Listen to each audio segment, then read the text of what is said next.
Welcome to TORAH Talk. I'm your host, wil'Liam, broadcasting live out of Kingsland, Texas, USA, with episode number 18 of Controversial Issues with Rabbi Chaim Coffman from the Holy Land. As we get crazier and crazier. Rabbi, how are you, brother? Doing great. Great. So far, we survived last week, and this week is sure going to take a nice little spin for us as well, as it seems. Our topics aren't getting any safer as we go along, I'll put it that way.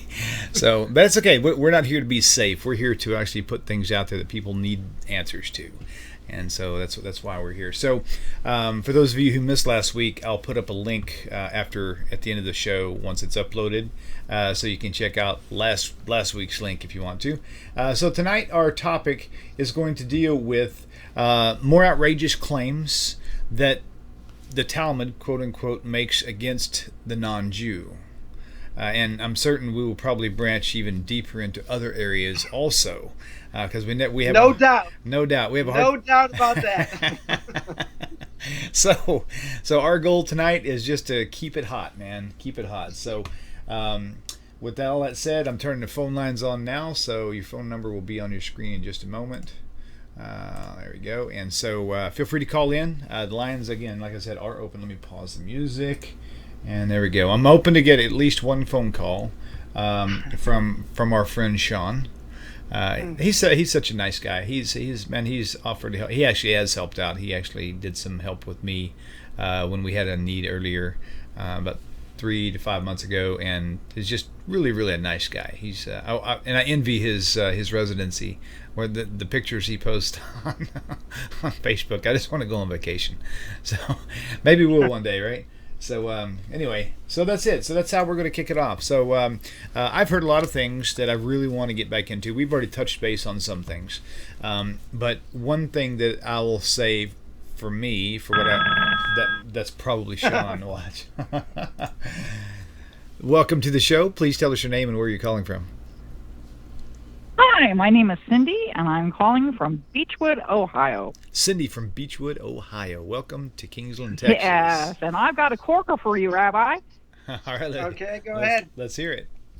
There were some videos circulating Facebook not too long ago that were placed there by Messianics who were trying to impugn the Torah and the Brit Milach. And what they said was there was a part in the Brit Milach where there is where the moil or whoever draws blood out of the child's milach. Right. And that is done in a certain way, and I'm not going to describe it. We all know what it is. Oh, yeah. And it's this is something PG-13. that they impugn Let's keep it clean. the motives behind it. That's funny. Now, I know there is a very deep reason for this thing, because my Rav told me there's a very deep reason for it, and you're my Rav, so hey, let's hear it, Rav. Yeah, I think we discussed this once before, and we probably didn't get into great detail, but yeah, it's really amazing, isn't it, Cindy, how everybody from all cultures who just really despise any idea of the oral law, they will literally make up and tell so many stories so exaggerated that they just try to make it appear disgusting in everyone's eyes. I've actually had Messianics who've asked me other questions, and I've found the answers. And when I gave them the answers, they wouldn't believe me. They're like, "I don't believe you." I'm like, "Of course not." Are you serious? You're. Oh my gosh! I just wanted to strangle somebody. So Cindy, thank you. That is a really great question. Thank you. I am so glad you pushed that out there, because it's going to come out one way or the other. Thank you so much, dear. Bye-bye. Bye-bye. Bye. Thanks. Bye. Yeah, we definitely going to hit that one too, for sure. So just to kind of take it PG 13. The claim, the outrageousness of this claim, and Rabbi, I know you're just going to clear this all up for us. I won't tell you what I know. This show's not about me, but I will say the outrageous claims that I have heard, same thing. That they're so disgusting. They commit all these homosexual acts and all this other stuff, and they really take it as dirty as they possibly can because they're supposed to suck the blood off of the circumcision for whatever reason. But now we're going to learn why that was, and how it's done now, and what's tradition, what's medical, what's crazy. Yeah, well, we know a lot of things are crazy, and the rabbi is one of them. That's why he's here. So, Rabbi, we're going to toss this right in your lap. Tell us a little bit about this Brit Milah masterpiece. Masterpiece. Okay. Okay. So, with that way of introduction, the that is actually what's done. Once the difference actually just, while we're on this between, like let's say what the Muslims do, and they don't even do it on the 8th day, by Yishmael, just say that Yishmael made fun of Yitzchak because he said, oh, you did yours on the 8th day. I was much bigger. I was stronger. I was, 13 when it was done. I was older, and, by the Arabs, when they do it, they do it at 2, 4, whatever age. And like, that kid can't flinch. If he flinches, it's game over for them. They'll probably take, some other parts of the body out as well. But, one of the differences, between what a Jew does, and for the sake of, let's say, a Muslim, one other way of introduction, actually, before I get there, we know that circumcision, there's a mitzvah for circumcision. It's given to Abraham. Now, normally, they say the best for last, like when he was 100, right? So we put, Abraham goes through like, all these different trials, his wife's taken, he gets, thrown into a fiery furnace, and, has to fight the four major powers against the five world powers, to save his nephew. And he goes to like all these different things. God says, Abe, I got the best thing. We're going to save you the best thing for last. How old are you, 100? Let's do circumcision, right? Let's do bris milah. Great. Abe's like, are you sure? God says, yeah, you get to do it. So, wow. So Avram goes through it. And we just read a few weeks back in Parsha Tazria that in the book of Leviticus that speaks about on the 8th day you circumcise your son, right? So there's an obvious question: why is it repeated, right? Why is the mitzvah repeated? And normally nothing is repeated for no reason. So simple explanation, we could say, well, when Avram got the command, that was before the Torah was given. So before the Torah was given, that's a whole different. That's a whole different beast, a whole different, it's a whole different thing, before the Torah is given. Now, after the Torah is given, so there were things that possibly, most likely, are added to the mitzvah. In other words, the mitzvah, when Avram got the command, was to take the foreskin off, and mostly everybody agrees that, the whole purpose of that foreskin is to take off. There will be a disagreement of opinions between doctors over the years, whether, it's good against cancer, it's not good against cancer, but everyone agrees, the whole purpose of it is, to take it off. Now, once it's taken off, so by a, let's say by the Muslim, the difference is that the top is not exposed. By a Jew, it is, where it gets pushed, the moil, the one who does the circumcision, I guess, takes his, like, 2 thumbs. I've never seen it, because if I did, I would have passed out. I have a friend of mine that anytime there was a circumcision, he'd stay way in the back. When he heard the baby cry, he ran out the door. Right. Like, almost like verbatim. So, I don't know, something with, deep down in his soul that, just couldn't hack it, turned white, thought he was going to pass out, and, like, jumped out the window.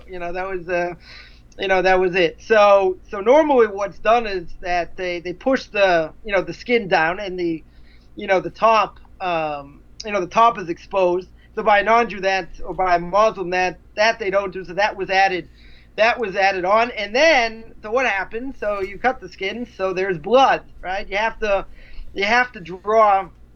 You definitely have to draw blood. These are 2 things that there's, direct connection between the drawing of blood by bris milah and by circumcision, and by the blood that went on the doorposts in Egypt before the Jews got out, before the last of the plagues, right? The last of the plagues being the killing of the firstborn. So the Jewish people had to kill the sheep, which was their god, which is the Egyptian god. and take the blood, sprinkle it on their doorpost, and then God was going to pass over Right. the Jewish house and kill the firstborn of the non-Jews. So in that sense, it was like, it would be like going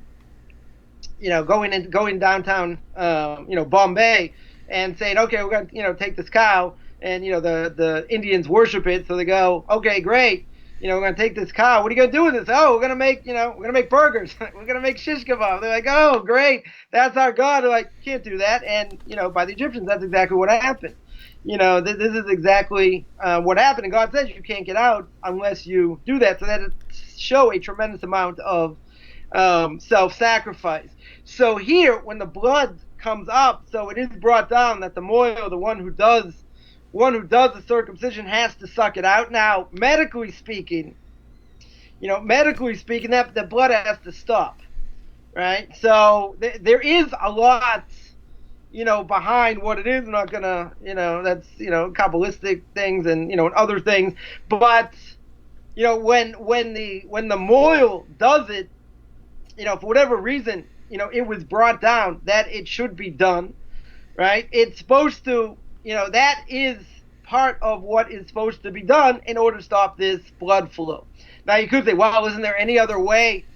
Isn't there any other way to do it? So yeah, possibly there is. But, the rabbi said this is the best way, and this is going to be the most healthy thing, for the child. Now people will say, all right, maybe that's a third and long. That's that's a punt on an answer. But the rabbis don't explain, right? The rabbis don't say, this is exactly why we do it. There are plenty of things that the rabbis will tell us, why things are done, and what the purpose of it is. But keep in mind, and this is going to get into this whole other discussion, which we spoke about before when we spoke about oral tradition, and that is that when the rabbis gave a reason for something, they didn't give all the reasons. In other words, they might have given one reason, two reasons, maybe more, maybe less, whatever the case is. But at the end of the day, even when they gave those reasons, that wasn't the reason, right? There could have been 10 different reasons. So there are certain things that may not apply today. And even if they don't apply, there's a difference of opinion among the early commentators and the later commentaries that if it doesn't apply, do I still have to keep it? So some of the commentaries will say 100%, even if it doesn't apply, you have to keep it. Why? You have to keep it because even if there's a reason that's given that will say doesn't apply today, right? In other words, I'll give an example. When a person eats bread, when a Jew eats bread, you have to wash your hand, and then you make your blessing over washing of the hands, then you make a blessing over the bread, and then when you finish your meal, there's a difference of opinion whether this has to be done. You wash your hands again, right? Now, why do you have to wash your hands again? So it's brought down that they use salt. They use salt a lot in their meals. They didn't necessarily eat with, forks and knives or whatever. So what was the danger? Danger is you're going to eat with your hands. Your hands have salt on it. You're going to put your hands in your eye. Put your hand in your eye with salt. Go try it, right? That's going to be a dangerous situation. Right. And therefore it's brought down that you had to wash your hands because of the salt on your hand.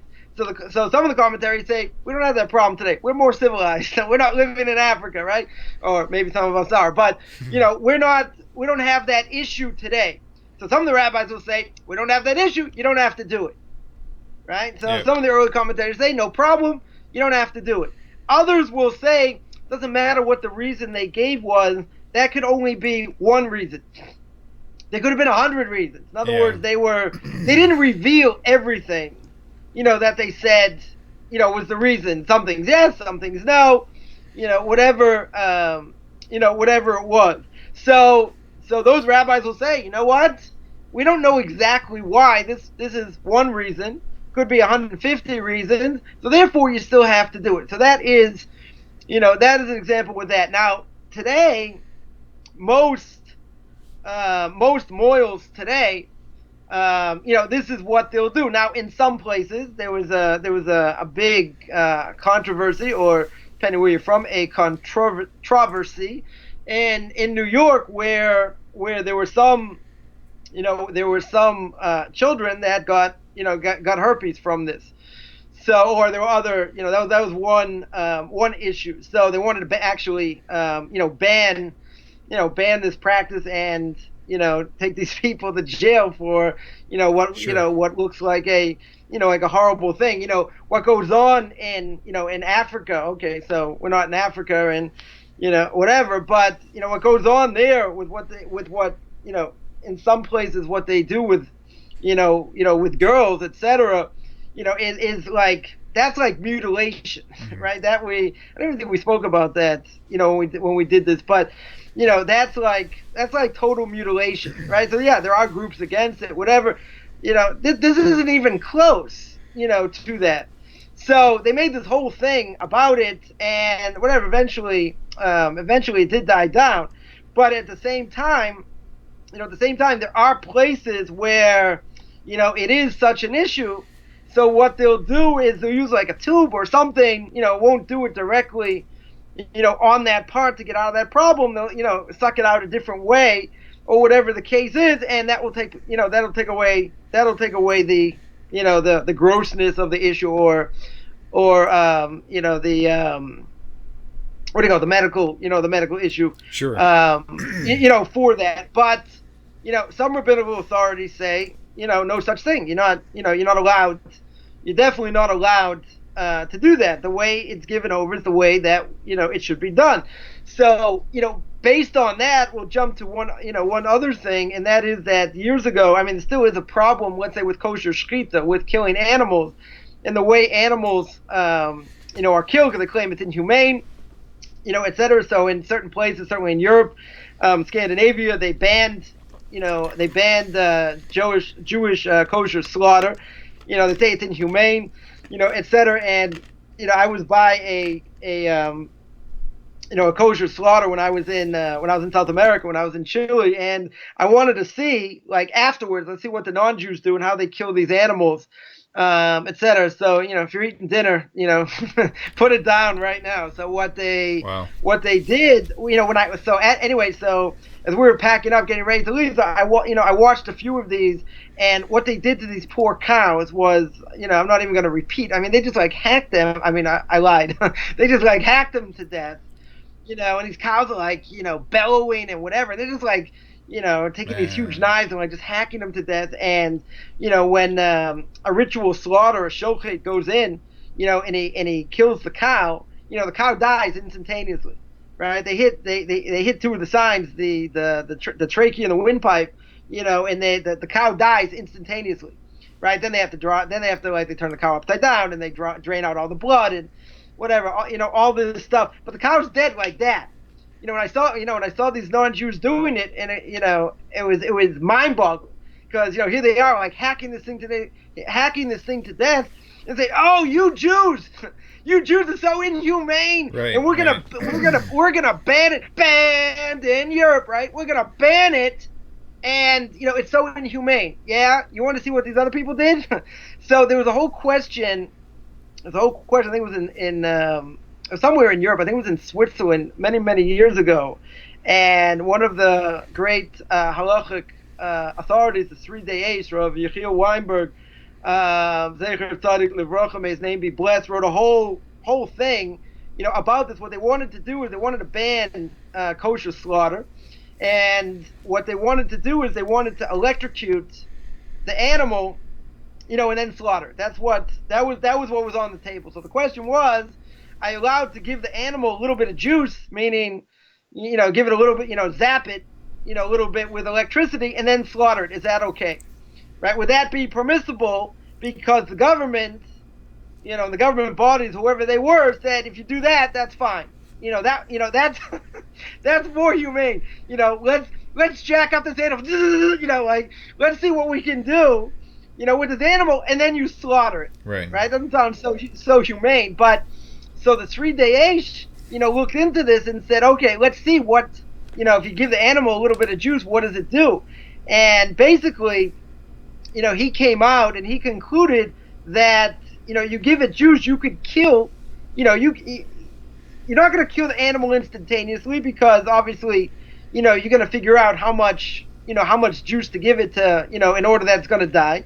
So let's say you give it a lot less juice, you shock it, right? You shock it and then you slaughter it. Now the question is, when you shock it, what does it do? Does it, some limbs inside were, or not limbs, some organs inside were like fried. So that makes the animal into what we call a treif. It's not going to live, right? You killed its liver, you killed its, I don't know, two of its stomachs, you sizzled it. Sure. So by doing that, now you can't eat it. You can't do anything with it now. Okay. If you kill it, Rabbi, it was already fried. So okay, so let me push you back. One second. Okay. Yeah, let me just finish 1 second. Okay. So at the end, he came out and he said, we're not sure what this electricity does. So therefore, since we're not sure what it does to the inside, then he came out with this whole long response that says, you're not allowed to do it. And therefore, if they're going to ban it, you're not allowed to do it this way. And that's it. Gotcha. I don't mean to rush too much, but I don't want to. Okay. Time is flying, and I want to make sure we get to our main topic also. So I want to go back though. I want to go back to the topic of Cindy's question, and the comments that people make on this thing. Something I was thinking about was cultural issues and differences. The very first time I saw two men kiss each other on the lips, I was totally disgusted and grossed out. I was like, that is such a homosexual act. But then I found out later that they're Italian, and that's part of their culture. I said, how you doing, brother? Come over here, It's good to see you. But to me, as a younger kid and as a young teenager, I thought that was the most disgusting thing I'd ever seen in my life, right? And so I'm looking at this whole idea of the moil and doing the Brit Milah, and it's like it's the most disgusting thing anybody's ever seen. But when you try to actually open your mind up and find out what is caused, why they do it, what the purpose of it was, and it was not some stupid perverted act, it was something that somebody's trying to say it is, right? And then you have another difference between Judaism and like even in the Christian churches, for example, and I'm using these parallels because they are very dynamic, okay? And Orthodox Jews, they public displays of affection is kind of not the thing to do, with the men and women, the husbands and wives, right? And you would never see one husband giving a full frontal hug to another woman, right? That's not just gross. That's actually forbidden completely, and for right reasons. But you go to a church, the same people who are criticizing the oral law on this Brit Milah situation, they're dressing in mini skirts and they're giving full frontal hugs to their male friends in the church, and they don't even bat an eye at it. So, but they'll say it doesn't apply to me. It's only for Jews, and they'll turn the thing into a pretzel. But they're not interested. Most of these people are not interested in truth anyway. They'll say, "Oh, that's the answer, really? Okay, I'm not interested." Like, they'll ask a question, and they're like, like about kosher. There's no problem with trichinosis today, so why do we keep kosher? I'm like, idiot, you're eating a bagel. That's nothing to do with trichinosis, right? Oh, yeah, whatever. Right. Pass the salt. Like, they're not, people are not interested in answers. That's for sure not. So in I guess you could say in conclusion on this matter, there was health reasons, especially way back in Moshe Rabbeinu's day, why they had to do it that way, right? And I have heard from other sources too that some rabbis do it, some don't, but they do it because it's the traditional thing to do. But it's so fast, it's like instantaneous, and it's like just to say, boom, you're done, and walk away so quick. Most people don't even know what just happened. So there is absolutely zero perversion, zero twistedness in it at all. So for someone but the way people look at it, they don't really care. It's like, what are you doing to that baby? Oh, you're gross. You have spiritual cooties. Like, come on. Right. They'll jump up and down and they'll go crazy. Right. About it. And you're right. It's over in a split second. Doesn't affect anyone. And what do you really care? If you tell me, one out of every 2 or 1 out of every 1.5, there are medical complications afterwards, we can have a discussion. We can definitely have a discussion, but, it's like, 1 in 10,000, 1 in 100,000. Like, they'll say, it doesn't matter. It can still happen. Yeah, I could, a person could walk across the street, get hit by a bus. What are the odds of that happening? Well, it depends on where you live. Right. But, we don't go on, we don't live that way. We don't go based on, based on, like far out percentages. The rabbis will say if something's not common. If something's not common, no problem. Right. Very good. I'm trying to lure Sean to call in so he can ask the question the way he intended it to be, rather than me telling everybody what I think his question was. So we'll give him just a minute. And but there's a lot of other issues, dozens, probably more than dozens. We've covered a few on weeks before. Oh, pardon me. Almost felt like I had a hiccup. We've covered a few, but and other shows, but not really in super deep. But a couple of them would be like, for example, it's okay for another Jew to sin as long as they go into another town and do it. It's like they're promoting sin. Okay, let's see if this is our buddy Sean right here. Hey, welcome to the show. Please tell me your name, where you're calling from. Hey, shalom, wil'Liam, Rabbi Coffman. How are you guys doing? Shalom. Is this Sean? Awesome. It is. You called just in time. Okay, tell us the question and why we're going to make you famous tonight.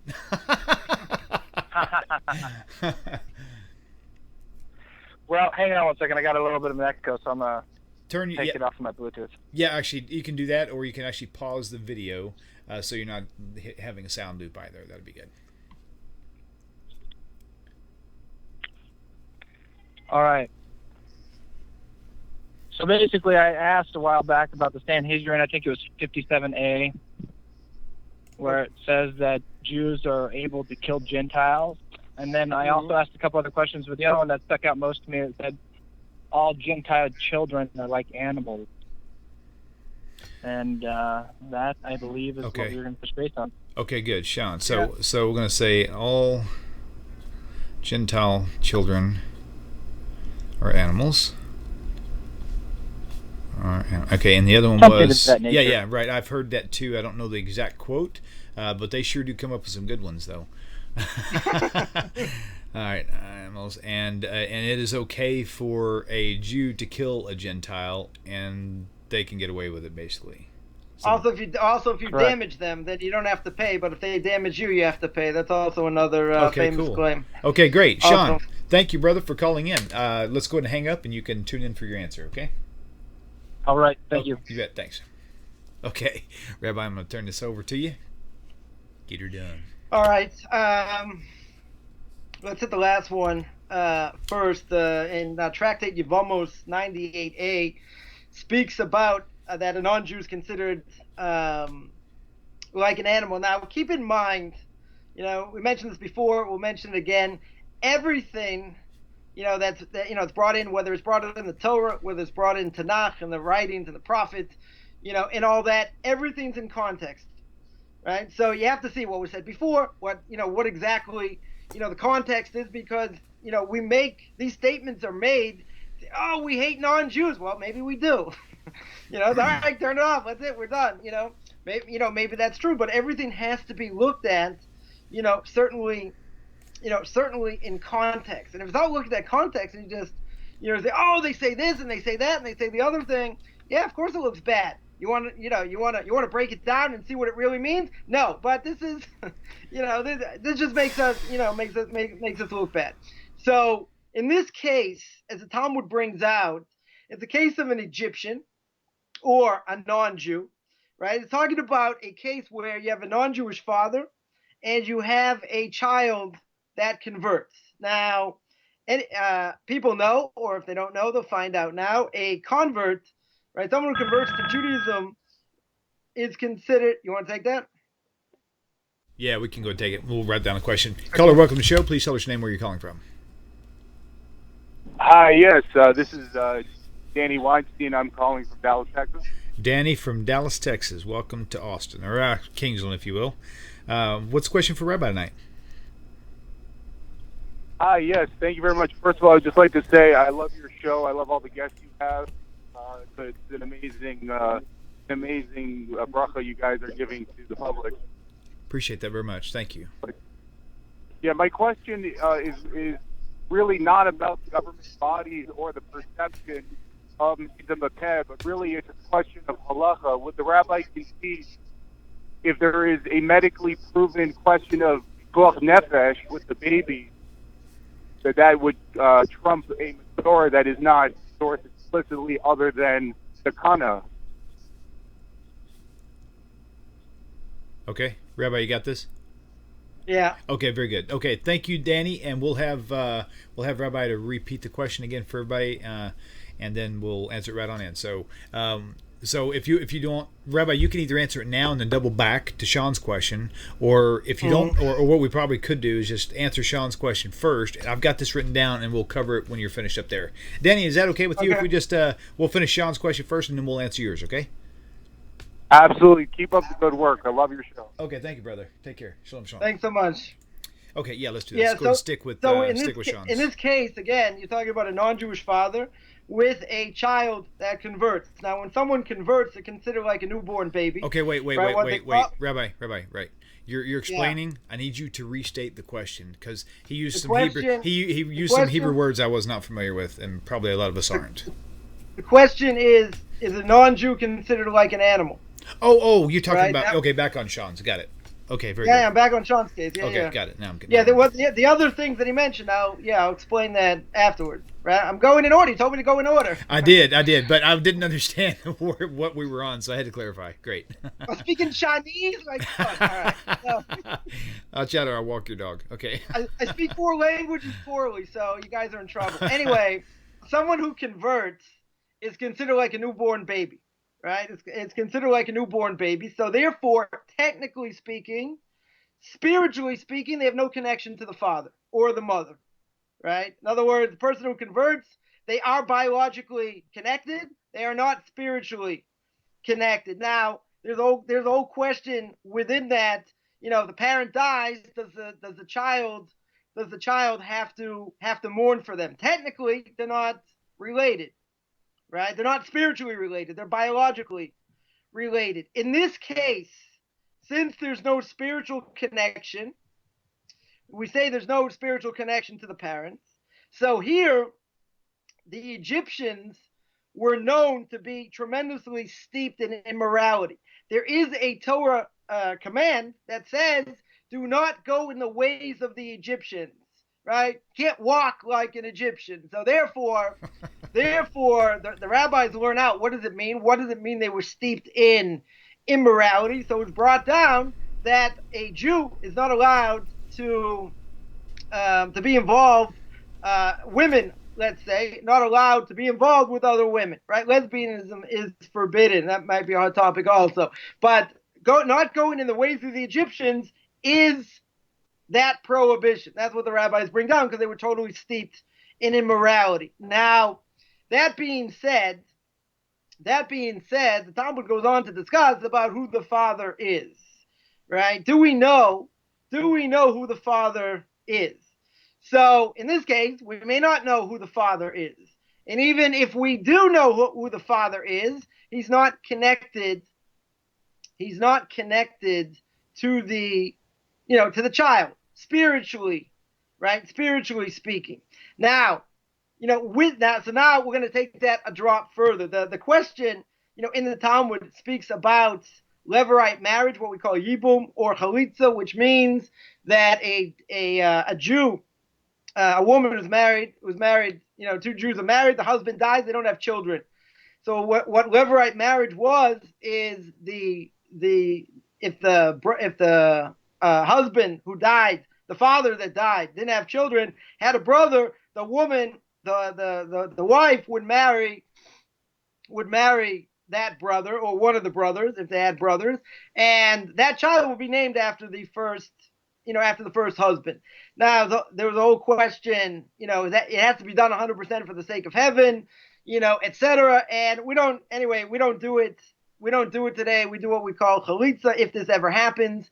That's and it is publicized because it's not so common. This isn't so common. So they take a shoe and the woman has to spit, and it's like everyone has to see it. It's a whole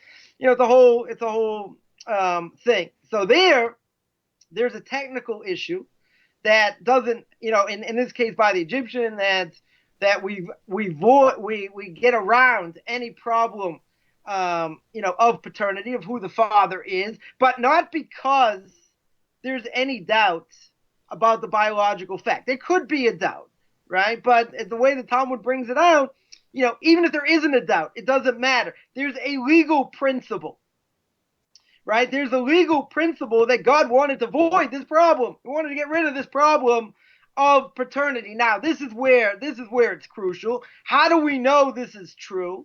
Because it's brought down in the prophet Ezekiel, chapter 23, verse 20. Right? Ezekiel chapter 23, verse 20. You can look it up. It says, their flesh, meaning non-Jews, right? Now we're going to get even more controversial. Their flesh is flesh of donkeys. Their emissions, their semen is issue of horses. That sounds pretty nasty. Right. Definitely sounds pretty nasty. So what does that mean? That means, so their emissions are like horses. Wait, you telling me I'm an animal? So there's an illusion in the verse. They might say this is a jump and this is interpretation, or, maybe, we're going to eat this hallucinogenic mushroom and now we're going to explain it. that this idea of a non-Jewish father and a Jewish child, right? There's an illusion over here that it's a simple biological fact without legal significance. In other words, the flesh of donkeys, there seems the issue of horses. What does that mean? It means that, this is biology 101A, right? PG 1313. This is what happens, people get together, animals get together. This is what happens. But the way it's explained, not just, you're an animal and you have no connection to anything, and this is who you are, and these are what the people are. No, it's a simple biological fact without legal significance. It's an illusion. Not we're saying, this is what it means. Let's take it literal. So the Torah will tell you, and the rabbis will tell you, this you take literally, this you don't take literally. So how do they know? So when you're talking about these people, one thing you have to keep in mind is many of these people, in the time of the first temple and the second temple, had the ability to bring people back to life. These people were such on a high level, we have no idea who we're dealing with, right? So when they made a statement, they said, all non-Jews are this, and we'll get into it, a little bit. All non-Jews are this, and look, their semen like that. Well, don't you think they had something else behind it? Instead of saying, we hate non-Jews, we'll put on our messianic caps. Look, the Jews hate non-Jews. You can steal from them. You can kill from them. Their babies a day old have the status of nida, right? We spoke about that. Spiritual cooties. They're spiritual cooties when they're born. Are you kidding me? That's what it means? We're going to take it literally and say, they're so impure. They're so terrible. Well, we'll cut to the chase. You know what that refers to? It refers to not intermarrying. We're going to put a status on them so no Jew is ever going to have the idea that it's permissible to shack up with a non-Jew. Because we don't want intermarriage. Intermarriage is the spiritual holocaust of this generation. Right, so the rabbis made all kinds of degrees, and in that, in the Talmud over there, goes to one degree after a second, one decree after a second decree after a third decree to show we are not going to intermarry. We're not going to eat together. We're not going to let them cook food for us. We're not going to eat their cheese if they make all these different things. 1, 2, 3, 5. Goes through a whole list. So when you go through the whole list, what is it talking about? Not intermarrying, putting a fence around the Torah so this doesn't happen. Why? Because if you allow Jews and non-Jews to be together in all these different things, you know what's going to happen? Right. You're going to have 85% intermarriage. Right. And if you have 85% intermarriage, the Jewish people are going to disappear. Give one example. In Denver, Colorado, I heard this many years ago, there's a tremendously strong Jewish community. There's yeshivas there are girls' schools there's outreach going on, tremendous things going on. In the Orthodox community, intermarriage is 85%. Wow. So when you look at that and say, we hate non-Jews, and we want, and what Mr. Haman said, Mr. Haman in the book of Esther, and he said, look, these Jews, they have their own customs, they have their own laws, they do their own things, if you would touch their wine, they're not going to drink it. Spiritual cooties and all that, they're not going to drink it. So Achashverosh was like, okay, get rid of them. What do we need them for? Let's get rid of them. Things haven't changed over the years. Over the last 2,000 years. They'll still make those claims. Yeah, we are different. We don't want to intermarry. Intermarriage is a disease. It is the disease of this generation. That's for sure. And there are tens of thousands and millions of people that intermarry, that Jewish people are going to disappear. So it's not about, oh, look, there, these non-Jews and, a newborn baby, you're going to put that status on them? Like, are you kidding me? Why should we do that? Because we don't want to intermarry. We're going to give them a status where you're going to stay away from them. That is the whole purpose. So when you look at this verse in Ezekiel, say, oh, we hate non-Jews. That has nothing to do with hating non-Jews. There's a biological reality, right? There's a biological reality. There's an illusion over here. You say, oh, it's an illusion. Yeah, it's not direct. It's not direct, but you have to look at it in context. Because if you don't look at it at context, yeah, then the Messianics are right, God forbid. These other people are right. Look how terrible it is. Look how, we're all over the place saying all these terrible things. Right. Gotcha. What comes to mind before we take this call, these, and I think it's in Isaiah, where Hashem's saying, all your sacrifices and all your new moons and all your Sabbaths and stuff, I despise them.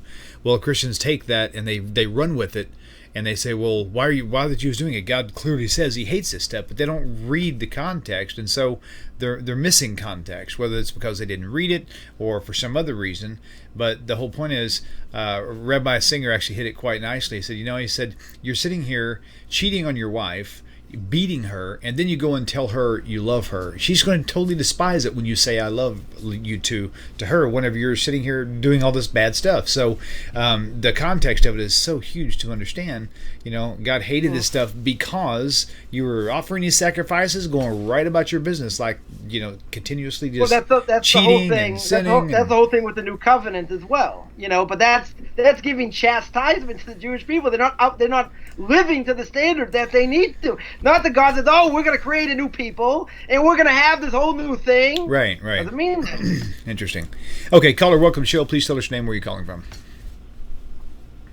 Hi, my name is Shibby Bernstein. I wanted to say about the whole how you guys talking about how. Do me a favor, if you can hear me, hang on just a minute. It sounds like you're on speakerphone. I love you. All that. I think it's because you saying you love her. I think it may be because of money, and I think it's to be awesome. Kosher dick. Come over. That's one of your buds loving to come in and singing. We'll let him keep singing. Okay, so let's pick back up where we left off. I'm going to go ahead. We've already got enough topics now to keep us busy, so I'm going to go ahead and disconnect the phone lines now anyway, just because we don't have time to take any more calls. We've got one more major question from Sean to deal with, and then also Danny's question. This is going to probably take us through the end of the show. So, Rabbi, go ahead with where you were at, and we'll just continue on. Which one you want to hit about murder or about something else? Well, let's go ahead and finish off with it's okay to kill a non-Jew, and like you said too, if a non-Jew steals from a Jew, he has to pay it back. But if a Jew steals from a non-Jew, he doesn't have to pay it back. Okay, so all right, so we'll hit both of them. In Sanhedrin 57a, Talmud tells us clear: non-Jew kills a non-Jew or he kills a Jew, 100% he's liable. One of the 7 Noahide laws, murder.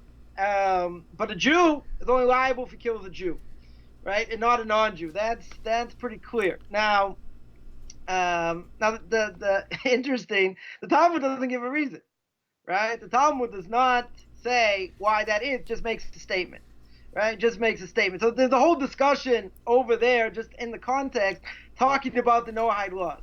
Right, talking about the 7 Noahide laws about murder, about using God's name in vain, and later it's going to talk about eating a limb from a live animal, and talks about murder, talks about immorality, talks about all these different things and their applications. So here Rashi, one of the main commentaries over there, brings us a verse from the book of Leviticus, chapter 19, verse 13. And Rashi says, you shall not cheat your fellow, shall not rob, can't cheat, can't rob, well, all the good things in life. A worker's wage shall not remain with you overnight until morning, right? Which means you have to pay your worker on time unless he agrees to take payment later, or whatever the case is. Now, there, the rabbis say clear, and it's learned out that it refers to when it says you shall not cheat your fellow. Who is your fellow? It's talking about a Jew, right? It's not talking about a non-Jew. Many times the Torah will say that there's a command to Bnei Yisrael, the sons, literally, children of Israel. So then the Talmud will come and it says the children means the sons, not the daughters. Right? So you have to know when it applies to one, when it applies to the other. We're not making this up. This is what they tell us, right? This is what's been passed down.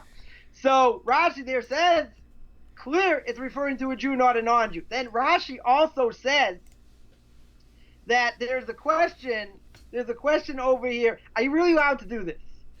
Right? The Talmud says the statement doesn't clarify, doesn't make any clarification, right? It says it pretty clear. So Rashi says, even though the Talmud says that, you're not allowed to do it, right? You're not allowed to do it either because it's a rabbinical prohibition, or because it's a Torah prohibition, or some say if you do it, maybe it is permissible, right? But if you do it, what's the problem? Right? It's not necessarily an ethical issue. Maybe it could be. We can discuss that. But it's what we call Chilul Hashem. It's a desecration of God's name. Right? In other words, if it's a desecration of God's name, then, if a person, like as the Talmud says, if, what is considered a desecration of God's name? One of the rabbis says, if I don't walk within 4 arm lengths, in public wearing my talus and tefillin, right, or my phylacteries, or whatever phylacteries are, right, or if I don't pay, if I don't pay the store on time, that's considered a desecration of God's name. And when it comes to Jewish law, forget about the way of the world and what the laws of the land, right? When it comes to Jewish law, certainly not allowed to do it. So then you have to see. So if the Torah says you're not allowed to cheat your fellow man, what could a non-Jew possibly do that we would look at it, the Torah would look at it as his life is now given over. It's like his life is ownerless. You can do whatever you want. So this goes into the exact question in Baba Kama 37b, that if a non-Jew's ox gores the ox of a Jew, he's certainly liable and he has to pay. But if a Jew's ox gores a non-Jew's ox, he doesn't have to pay. So in the book of Exodus, chapter 21, verse 35, it says, if one man's ox harms his fellow man's ox, right? It means shur re'ehu, the ox of his fellow. He only pays, right, when his ox gores his fellow man's ox, but not a non-Jew's ox, right? So it means your fellow, not someone else. Who's someone else? Means a non-Jew.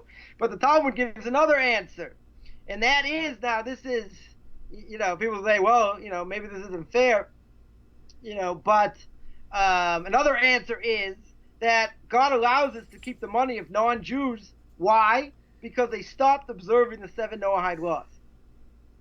In other words, they didn't keep the Noahide laws as they should, and since they didn't accept it, they didn't keep it, they trashed it, whatever the case was.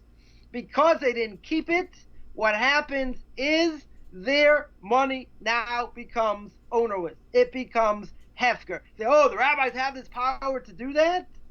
So there's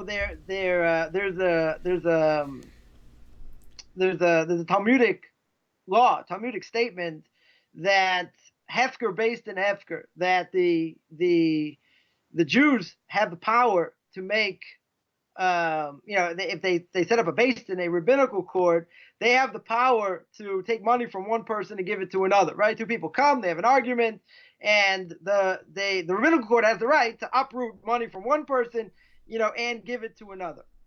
That's the power of the base, that's the power of a rabbinical court.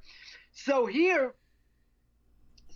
because they didn't observe the 7 Noahide laws, their money, if they gore, a non-Jew gores a Jew's cow, so he's going to be liable. But there's a quest now again. So that's another possible reason. But you have to ask the question. We'll get into a little bit of Talmudic logic here. And the question is, if the money's ownerless, if a non-Jew's money's ownerless, then what does it have to do with the damage of an ox?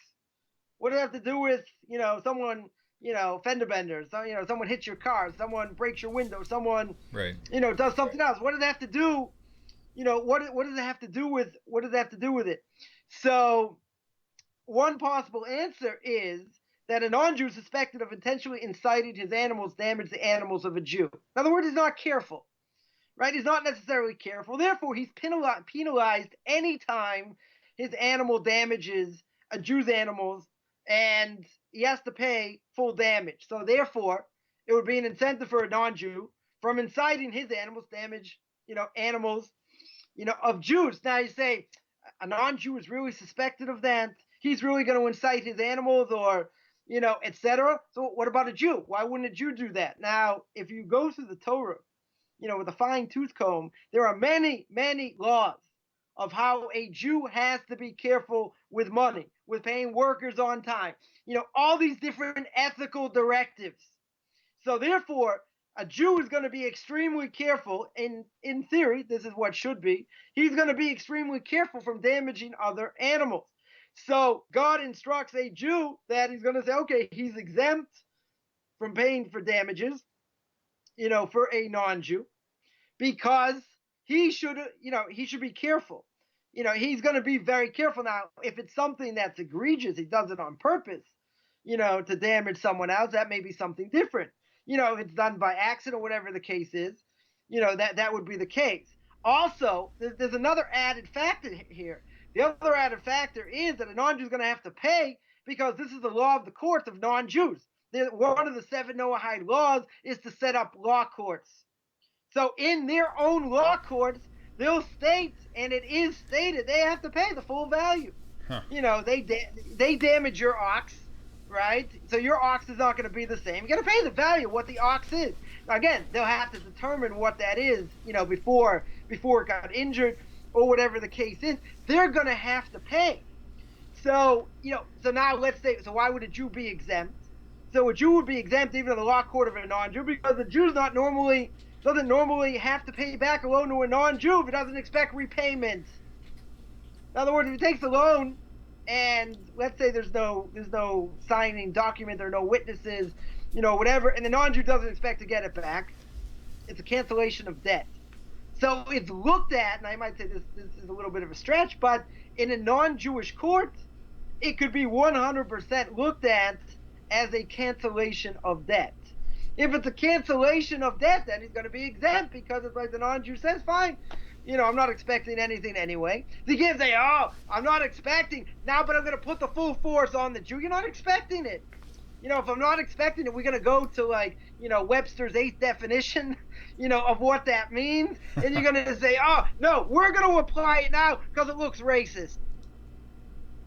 If in a non-Jewish court that's the law, you can't say that's not what they meant. It was for a different generation. It was for, like by intermarriage. When the Torah says don't intermarry, it says it, 6 times, 10 times, whatever it is, it says, no, it's only for that generation. That's what they meant. Really? That's Webster's 10th definition? That's where you want to go with that? Wow. You have to look at it in the way of the context. So if in the non-Jewish court that's the law, you can't say, no, it's not. What, are you going to have a fight? Yes, it is. No, it's not. Yes, it is. We're going to have these constitutional, retractions. We're going to have this big redactor with the big R, right? And he's going to come out and say, no, that's not what they meant.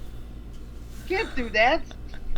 That's taking things out of context. That's ripping things to shreds when you don't have, ripping things to shreds when you don't have, when you don't have a leg to stand on. Sure. That is not a logical That is not a logical argument, in any way, shape, or form. Yeah, but that looks bad. Well, I don't care how it looks. Brass tacks. Is this what they did or didn't? Well, it looks bad. Answer the question. Yes or no. Right. If it's no, get out. That's it. You can't backtrack.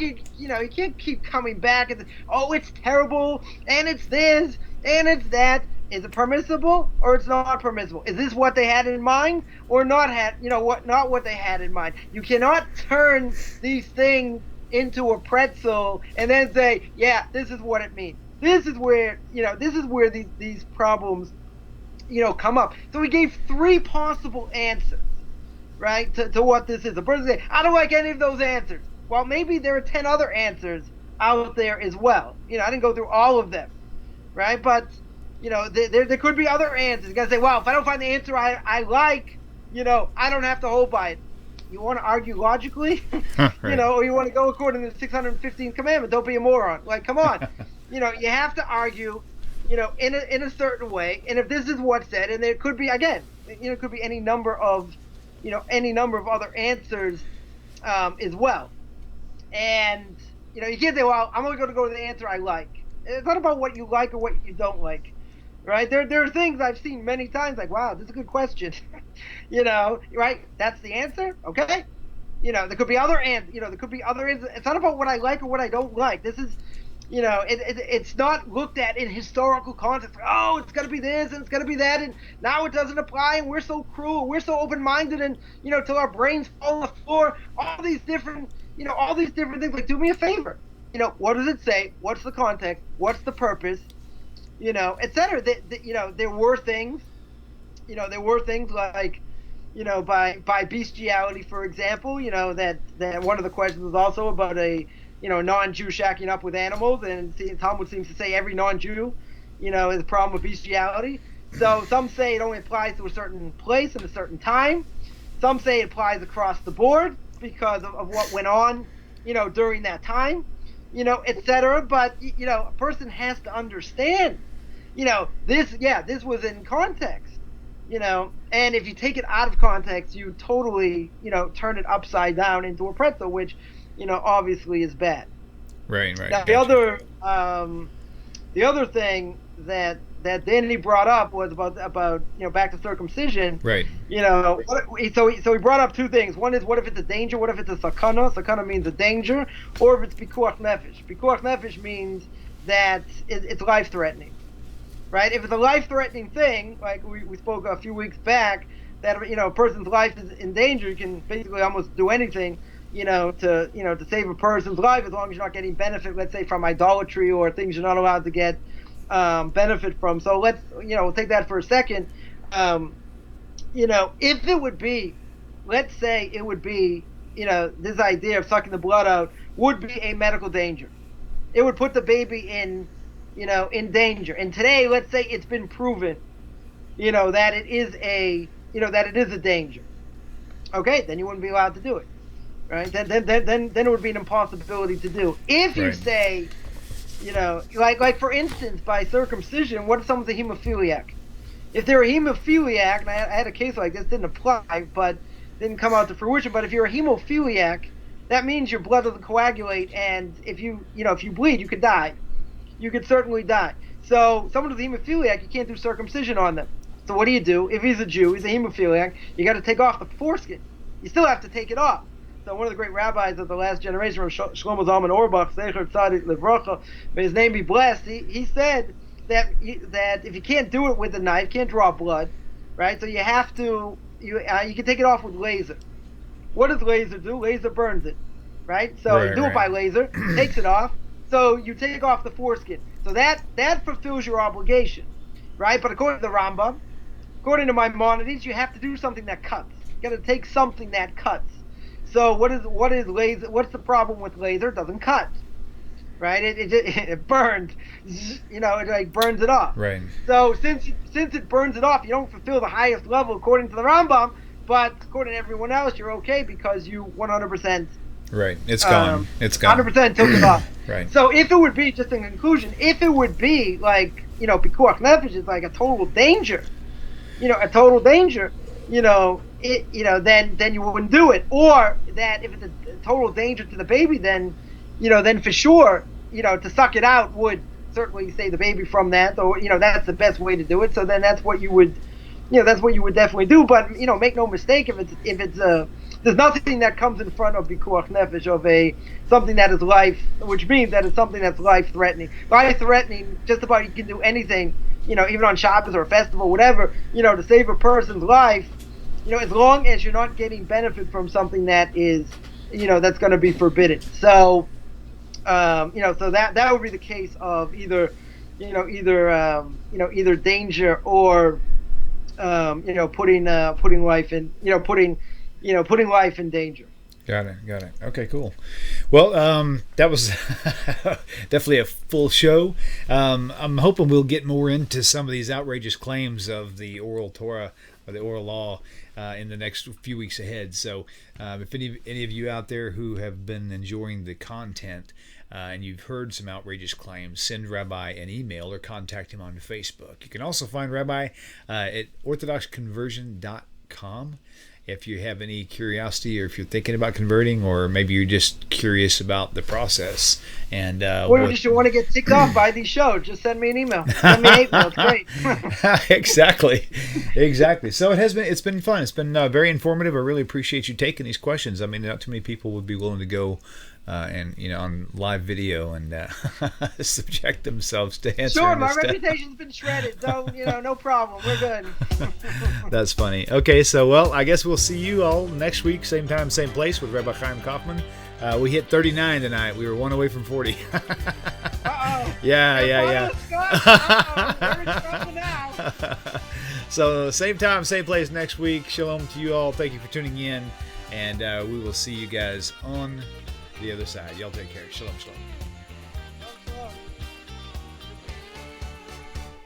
אני אתה אתם תמיד כולם ביחד חשוב מכל חשוב והכרחי להיות ביחד איפוק זו העוצמה ויתור זו הגדולה השאיפה והכמיהה אני אתה אתם תמיד כולם ביחד חשוב מכל חשוב